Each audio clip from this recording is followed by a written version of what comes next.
حضرت نے جو بدعت کی تعریف فرمائی ہے، فرمایا کہ جو چیز رسول اللہ کی ظاہری حیات میں نہ ہو بعد میں ایجاد کی جائے وہ بدعت ہے۔ ان سے پوچھنا جب ہم سلام قیام میلاد کریں تو یہ کہے بدعت؟ اب ان سے آپ پوچھئے کہ تمہارے باپ دادا رسول اللہ کے زمانے میں پیدا ہو گئے تھے؟ نہیں ہوئے پیدا، تو ان کا پیدا ہونا یہ کیا ہوا؟ ہم جب میلاد کرتے ہیں تو نادان کہتا ہے بدعت۔ تیرا باپ بھی رسول اللہ کی ظاہری حیات میں پیدا نہیں ہوا تھا، تیرا دادا بھی رسول اللہ کے زمانے میں پیدا نہیں ہوا تھا، تو تیرا پیدا ہونا یہ کیا ہوا؟ یہ بھی تو بدعت ہے۔ اے لوگوں، بدعت کی 5 قسمیں ہیں، صرف 2 قسمیں بیان کرنا چاہتا ہوں۔ ایجاد کیا برا طریقہ تو اس کا ایجاد کرنے والا گناہ پائے گا اور اس کا عمل کرنے والا بھی گناہ پائے گا، اور ایجاد کیا اچھا طریقہ تو اس کا ایجاد کرنے والا ثواب پائے گا اور اس کا عمل کرنے والا بھی ثواب پائے گا۔ یہ بدعت کی تعریف ہے۔ کیا صحابہ نے ایسا کیا؟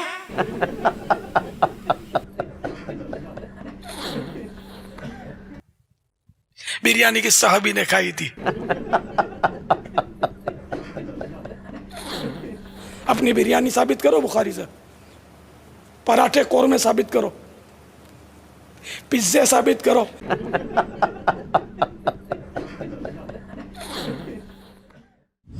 علی بھائی بریلوی حضرات بدعت کرتے ہیں لیکن جب کچھ کہتے ہیں تو بدعت حسنہ کہتے ہیں۔ اس میں میری ویڈیو ریکارڈ ہے کہ بدعت حسنہ ویسے اب کہنا چھوڑ گئے ہیں۔ ان کے پاس معنی پتا کیا تھا کہ یار کام تو نیکی کا کر رہے ہیں نا، آپ کو کیا مسئلہ ہے؟ ہم کہتے تھے نا یار یہ قبر پہ اذان کیوں دیتے ہو؟ کہتے ہیں یہ اذان دینا گناہ کا کام ہے۔ تسی کہنا ہاں یار ان کے جواب دے گی نا۔ تو اسی طرح شریعت نے اذان قبر کا منع نہیں کیا تو جائز ہو گیا۔ جواب ہم دیتے ہیں آپ کو۔ ان کو کہیں یہ آپ جنازے کی اور عید کی اذان کیوں نہیں دیتے؟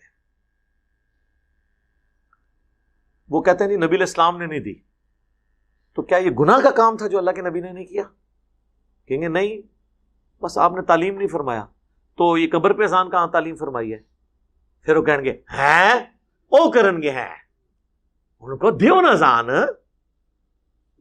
اور تو ساڑھے لی ڈیفینیشن مان لی ہے۔ سر حضور نے منع فرما دیا، صحیح مسلم میں حدیث ہے 2005 نمبر، اور یہ حدیث کے راوی ہیں امام جعفر، اور انہوں نے روایت کی ہے امام باقر سے، اور امام باقر نے روایت کیا ہے جابر بن عبداللہ سے کہ نبی علیہ السلام جب کبھی بھی جمعے یا عید یا کسی اور موقع پر تقریر کرتے تو آپ کی آنکھیں سرخ ہو جاتی، آواز بلند ہو جاتی، جیسے کوئی جرنیل اپنی فوج کو تیار کر رہا ہو، اور آپ فرماتے کہ میں اور قیامت اس طرح ساتھ بھیجے گئے ہیں جیسے یہ 2 انگلیاں، اور پھر آپ کہتے اما بعد فإن خیر الحدیث کتاب اللہ وخیر الہدی ہدی محمد صلی اللہ علیہ وآلہ وسلم وشر الامور محدثاتها وکل محدثۃ بدعہ وکل بدعۃ ضلالہ وکل ضلالۃ فی النار۔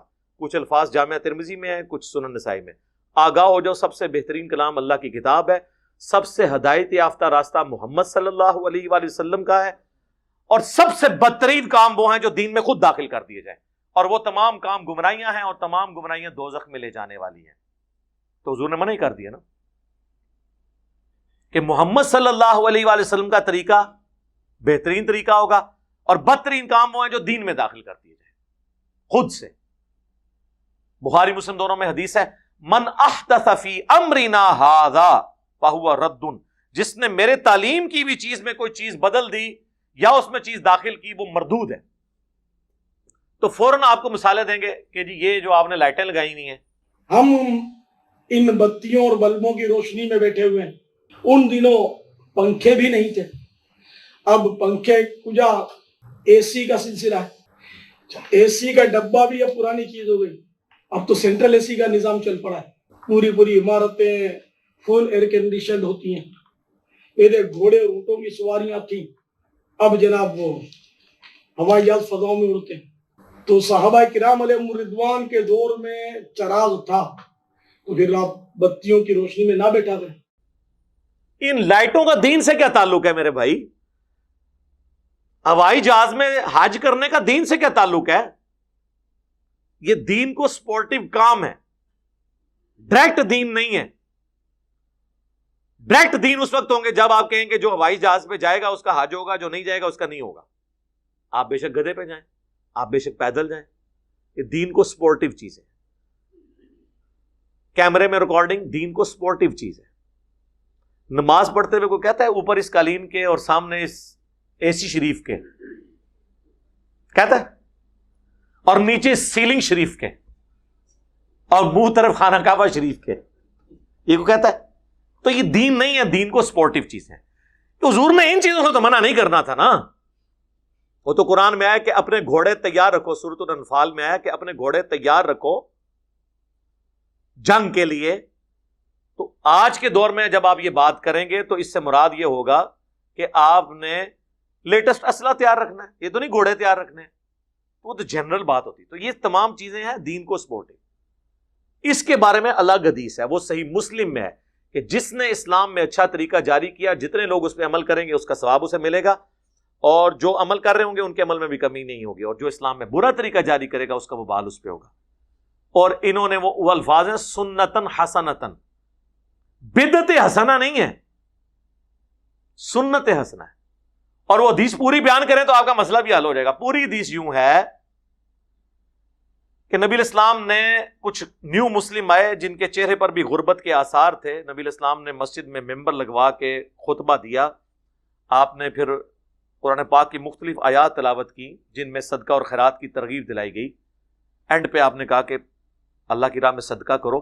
ایک انصاری اپنے گھر گئے اور وہ اپنے گھر سے کافی سارا سامان ایک تھیلے میں اکٹھا کر کے، اور صحابہ کرام کہتے ہیں کہ وہ بڑی مشکل سے اس کو اٹھا کے لایا، گھسٹتا ہوا لا کے مسجد کے صحن میں رکھا.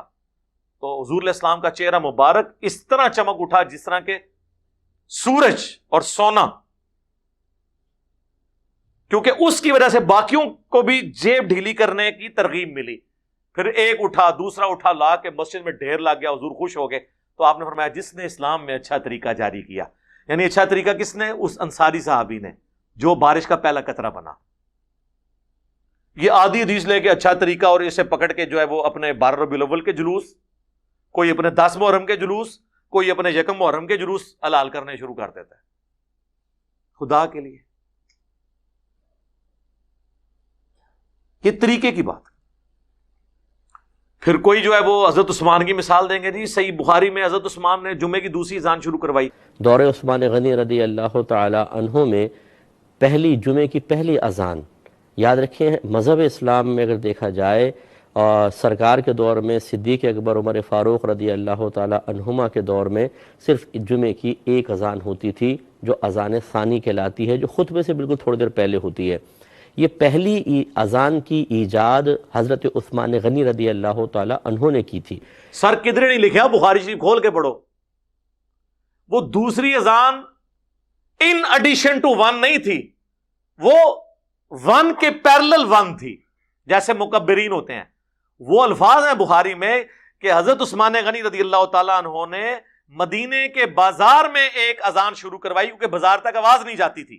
مسجد میں 2 اذانیں نہیں حضرت عثمان نے شروع کروائی، جس طرح ہمارے بریلوی اور دیوبندی کرتے ہیں اور مثال دیتے ہیں حضرت عثمان کی. حضرت عثمان نے مسجد نبی میں 2 اذانیں نہیں دی، ایک ہی اذان دی، جس طرح اہل حدیث دیتے ہیں. یار بخاری شریف آپ خود تو پڑھ کے دیکھیں. میرے ابا جی جب وہ نئے نئے اس طرف آ رہے تھے نا، ظاہر ہے وہ تو کٹر بریلوی رہے، کوئی میلاد کی محفل نہیں ہوتی تھی جس میں وہ معنی خصوصی نہ ہو. تو ایک دفعہ جمعے کی دوسری اذان کی بات ہوئی، میں نے بریلویوں کی بخاری اٹھا کے ان کے سامنے رکھی. میں نے کہا یہ ذرا پڑھے نا، حضرت عثمان نے یہ جو دوسری اذان ہے یہ تو شروع کروائی تھی بازار میں، جس کا ایکویلنٹ آج کے دور میں سپیکر ہے کہ بازار تک آواز جا رہی ہے. یا جس سے زیادہ شوق ہے بازار میں اذان دے، مسجد میں 2 اذانیں کس بات کی؟ تو میرے ابو کہنے لگے یار اس معاملے میں بھی انہوں نے ہمیں دھوکہ دیا ہے. ہمیں تو پوری زندگی اہل حدیثوں کے خلاف کرتے تھے کہ حضرت عثمان دی دوسری اذان نہیں مندے. وہ حضرت عثمان لی اذان ہوئے تھے اہل حدیث مندے نا. میں کو اہل حدیث کا یہاں پہ سپورٹر نہیں بیٹھا ہوں، جو سچی بات ہے میں اس میں سپورٹ کرتا ہوں. سعودیہ میں ہوتی ہیں، سعودیہ میں چھوڑ کے کعبے کے اندر بھی ہو رہی ہوں، کیا فرق پڑتا ہے؟ کعبے میں ان کو 2 جمعے کی اذانیں نظر آ رہی ہیں، تو کعبے کے اندر جو 5 وقت اکیری اقامت ہوتی ہے وہ نہیں نظر آتی، اونچی آمین نہیں نظر آتی، رفع الیدین نہیں نظر آتا.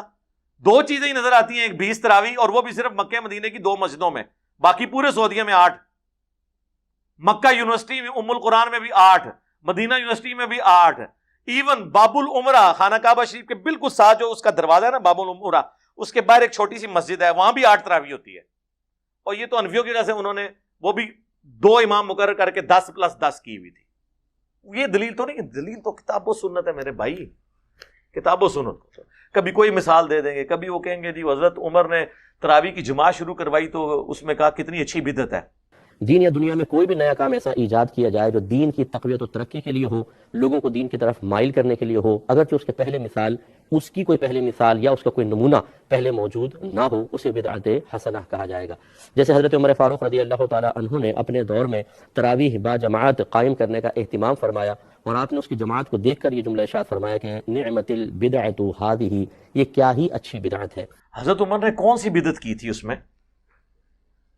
وہ تو بخاری مسلم میں اما عائشہ کا قول موجود ہے سلام اللہ علیہا کہ نبی علیہ السلام کے مبارک زمانے میں نبی علیہ السلام اہتمام 3 دن آپ نے کیا، اس کے بعد جب لوگوں کا رش ہوا تو آپ نہیں نکلے حجرے سے، اور صبح فجر کے وقت نکلے اور فرمایا مجھے خدشہ ہے کہ تم پہ کہیں فرض نہ کر دی جائے، اس لیے میں نے گھر میں پڑھی، تم اپنے گھروں میں ہی نماز ادا کر لیا کرو تراویح کی تاکہ فرض نہ ہو. اما عائشہ کہتی ہیں حضرت ابوبکر نے بھی یہ کام نہیں کیا، جو مسجد میں پڑھنا چاہتے تھے ٹولیوں کی شکل میں پڑھ لیتے تھے، جو گھر پڑھنا چاہتے تھے پڑھ لیتے تھے. پھر حضرت عمر کے بھی شروع کے سال اسی طرح گزرے. پھر حضرت عمر ایک دن مسجد میں آئے تو دیکھا کوئی ٹولیوں کی شکل میں یہاں جماعت کرا رہا ہے، کوئی یہاں پہ کرا رہا ہے، کوئی وہاں پہ کرا رہا ہے. تو بخاری کے الفاظ ہیں، انہوں نے کہا میں کیا یہ اچھا ہو کہ انہیں ایک امام کے پیچھے جمع کر دوں.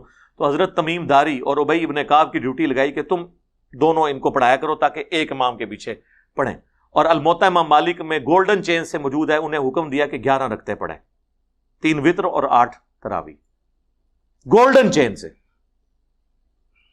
تو اور حضرت عمر وہاں دوسرے دن آئے، جب یہ منظر دیکھا کہا نعم البدعۃ ہذہ، یہ کتنی اچھی بدعت ہے. اب وہ کہتے ہیں نہیں اس کا مطلب ہے آپ اب جو مرضی کریں. پہلی بات ہے خلفائے راشدین کی تو سنت کی پیروی کا ہمیں حکم ہے، علیکم بسنتی وسنت الخلفاء الراشدین المہدیین. خلفائے راشدین کا وہ کام جس پہ صحابہ کا اعتراض نہ ہو وہ بدعت ہے ہی نہیں، وہ سنت ہے. ہاں جب صحابہ اعتراض کریں وہ اپنا ڈسین بدل لیں وہ الگ بات. اس سے بابوں کی بدعتیں کہاں سے ثابت ہوئی؟ دوسرا یہ بدعت انہوں نے اصطلاحی معنوں میں نہیں کہا، جو دین کی اصطلاح، یہ لغت کے معنوں میں، سنت کو رینیو کرنے کے معنوں میں. بدعت تو تب ہونا جب نبی علیہ السلام یہ کام نہ کرتے ہو.